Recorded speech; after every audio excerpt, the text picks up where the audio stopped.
Hello, my name is Jamie and welcome to this tutorial. Today we're going to do a couple of upgrades on the Velociraptor rig. These upgrades aren't 100% necessary, but it's nice to have a bit more control over how the rig is working. So the first upgrade I want to do is adding an eye blink controller so that we can actually close the eyes. Now first up we're going to want to go to object mode and just turn the subdivision modifier off in edit and viewport. And we'll actually click and drag that underneath the armature as well, because that can help increase performance. Now to control the eye blink, what we're going to do is create a couple of eye blink bones and use them to control the motion that's happening. So to do that, what we'll actually do is we'll turn on X mirror for a moment and we'll select the eye bone on the left and Shift D to duplicate, and you can see we've got two duplicates. And we want to go to wireframe and we'll come down here to bone properties. And we want to select the new bone that we just created, so we know that it is if it's ibone.l.001. So the .001 tells us that it's a bone that has the same or had the same name as a different bone. So we're going to change that one to blink.l, and we'll do the same on the other side. So straight away I've got ibone.r.001. You can just click a couple of times in the same space until you get what you're looking for. We'll change this one to blink.r. Now we do want to get things into position, so we're just going to quickly go to edit mode, go to solid mode, and then in object properties, under viewport display, turn on wireframe for the Velociraptor model, and that lets us see where the vertices are, because we want to snap the end of the bone that was just created to one of the vertices. So to do that, we're going to turn on snapping up here to vertex, and you can turn on the magnet if you like and have it snap to every vertex as you move things around, but seeing as we're only doing one object, I'm just going to hold down control whilst I'm transforming. So we'll go to wireframe again to select the end of blink.l, and then hold down G, move my mouse to this vertice, and then hold down control, and it will snap that bone to that vertice. And on the other side, because we have that X mirror on, that it has snapped to that same position as well. Lovely. So next we want to make sure that these bones can deform the mesh. Because we turned off deform on the eyeball bones previously, we want to make sure that the duplicates of them have got the deform tick box turned on, so that when we've done the weight painting and when we go to rotate the bones, they'll actually be able to deform the mesh. Then we go back to object mode, we will select the raptor, shift select the armature in the outliner, and then go to weight paint. And then when you control left click on the eye blink, you'll see everything goes purple.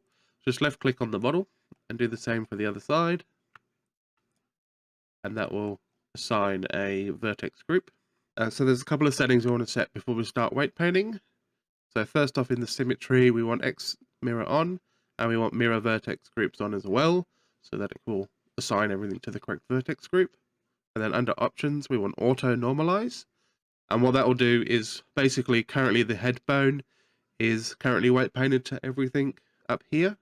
So we want to remove the head bone's control from the vertices that we're painting onto as we paint them, and auto normalize will do that. So we'll turn on add.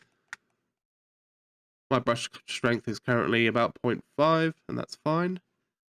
So I might make my brush a bit smaller, and then I'll just left click a few times on the vertices I want to control, and just set the bottom row of vertices to be completely controlled, so red, and then the middle row here to be slightly controlled, and then that last row to be not controlled at all.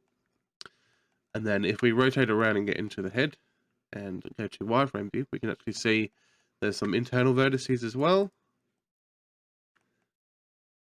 And I just want those to be red as well, to maintain the shape of the eyelid for the subdivision and stuff.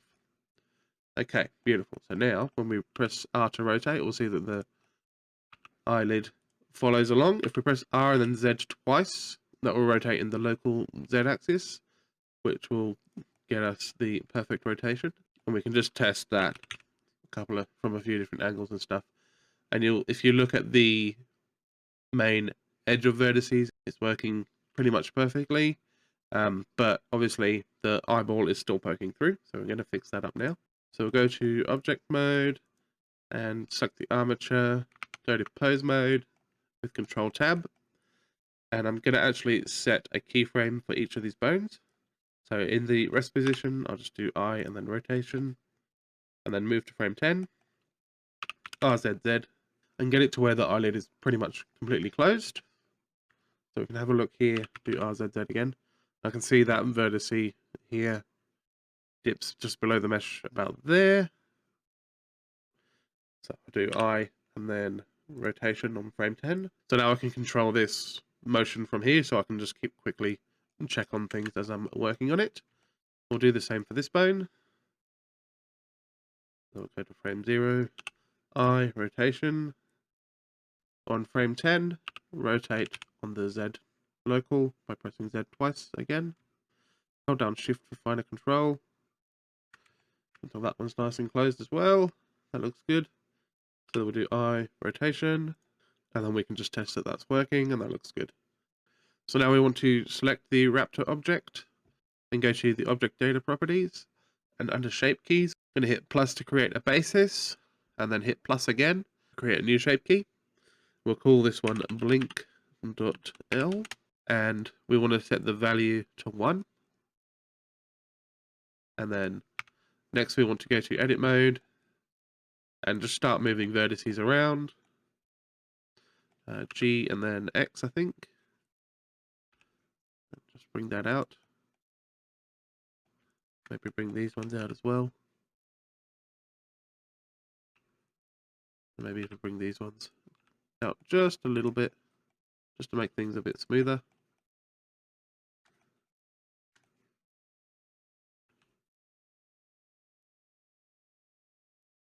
And just keep going until that eyeball is completely covered.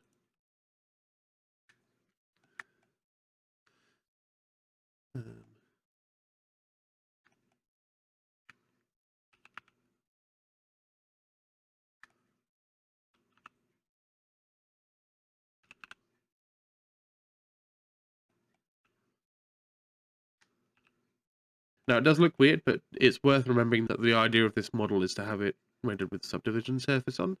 So it might be worth turning that back on so that we can see what's going on there. And obviously in subdivision mode, we've actually lost a bit of volume there. So we can bring that out a bit further to create a fairly extreme looking shape, but it will actually be perfect for what we're doing. So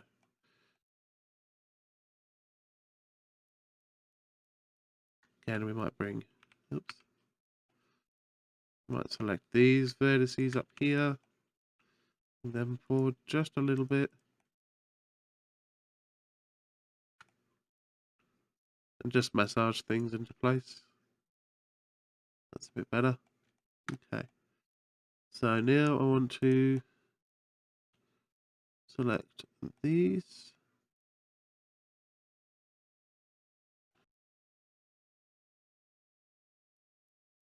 Okay, so the interior vertices have, because of the way they rotated, they don't quite line up with the bottom of the eyelid. So we'll select those. Can be tricky to find, but just take your time and you'll find it.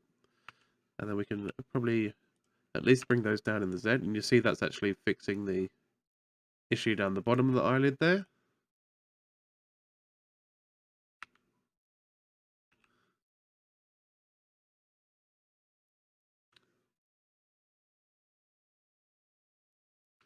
Want to get them in a fairly good position. And then we've got the actual eyelid vertices here, which we'll probably bring out in the X a little bit. And then on the Y a little bit as well, until everything's looking nice. That's looking pretty good to me. If we turn off that wireframe view, we can get a decent idea of how the actual eyelid is looking. That looks pretty good to me.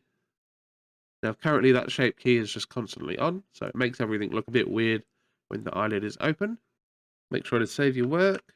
So now what we want to do is to drive this value of the shape key to be off when the eyelid is up, and then on when the eyelid is down. It's fairly easy to do. we can right click and then add driver. And the default is var +1. We're going to get rid of that. Hit enter. And come back to here and go to edit driver. And we want to select the armature here. And then type in B for blink, so blink.l. And we want the Z rotation from local space. So if we come back up to here, we can actually choose local transforms as well, just to make things a bit easier. And I believe we also want to set the expression to negative there to make things go in the correct direction as we want. And then that's pretty much working how we want now. So when the eyelid is completely open, the value is 0. And then when the eyelid is completely closed, the value is 1. So it's a little bit fast. So its turn is completely on by frame 7, but there's still more motion to happen. So it looks a little bit weird on frame 7. And we can work on that, I believe.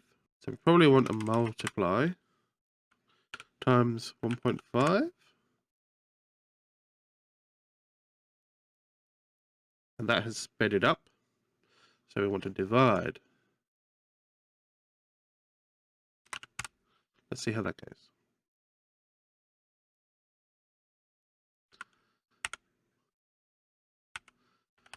So looking at the eyelid, that's pretty good. I'm happy that is up to 0.983 at that value. So we could rotate just a little bit extra. Oops. If we come to here and rotate just a little bit extra on the Z local,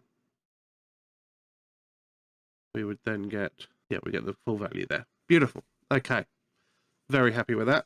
I mean, we could try and get closer. Let's try and get closer. So we can edit that, and then, so we got divided by 1.5. Let's try divided by 1.6. That's reduced the value. So we go 1.4.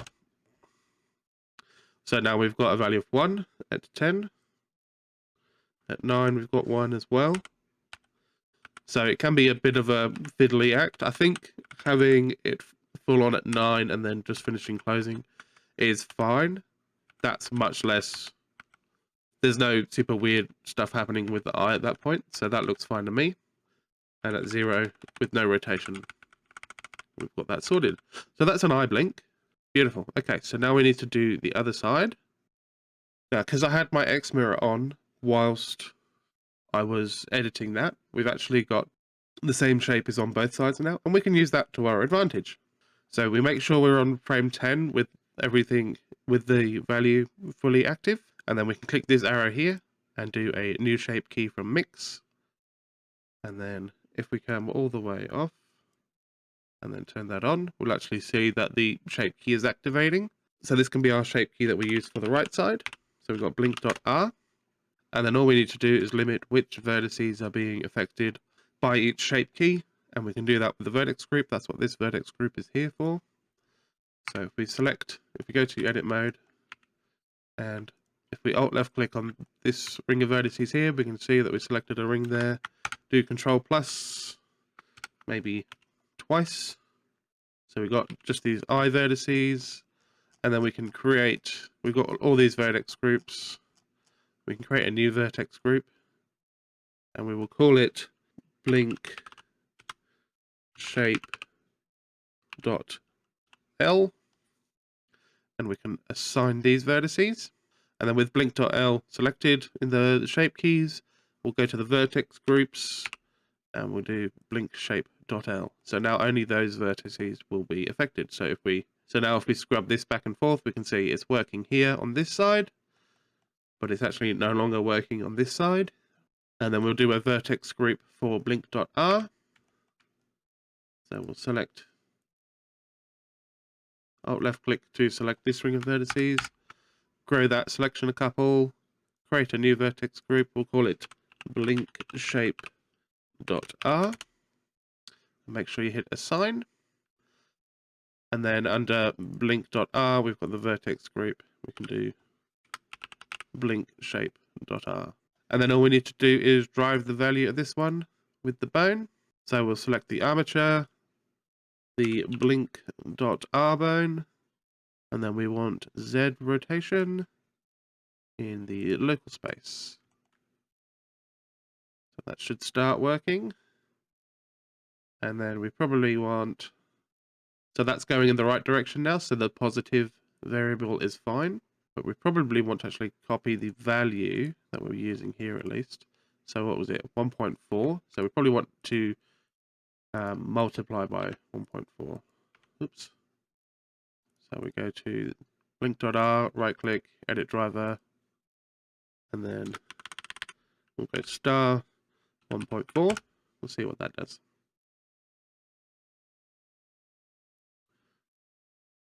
And that is driving it far too quickly. Again, edit the driver, and it should probably just be a divide.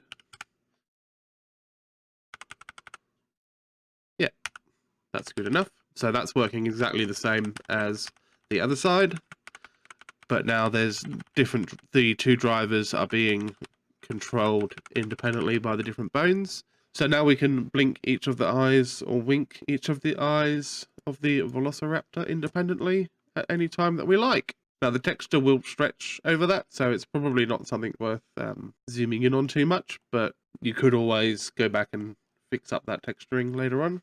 Now in a similar vein of thought, I also want to update the corner of this mouth to have a corrective shape key. So currently when you open the mouth, you get this weird sort of shape happening, fairly rounded shape, which I don't think looks quite right. So to fix that, what we can do, we can actually do a rotation on the jawbone. We'll just do 10 frames as well, just so that we can, again, scrub that back and forth. And then we'll go to the object, and under shape keys, we'll go to the basis, and hit plus to create a new one. And we'll call this mouth correction. Oops. And turn that value all the way up to 1. So then we can tab into edit mode and just move these vertices until we've got a fairly straight looking model.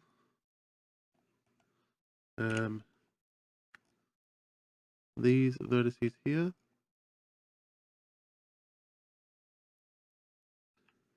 These vertices I'd probably pull down a little bit. And that top bit looks okay. And then I might even select those, pull them back a bit more.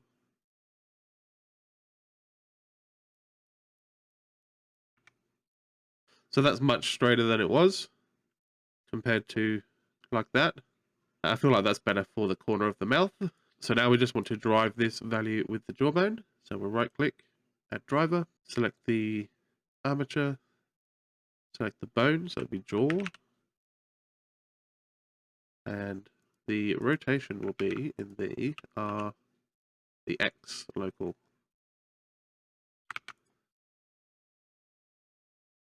So come back, edit the driver, X rotation,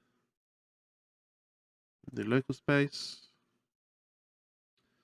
See if that's working yet. It's not. So the first trick is always to try, first of all, taking that +1 off. So now everything is at 0. See if that helps. That is helping. Beautiful. Okay. So at this sort of fully extended point we've got at frame 10, the value is at 0.6. So we just want to multiply the value. We'll do times 1.8, I think would be good. Maybe a bit less than that.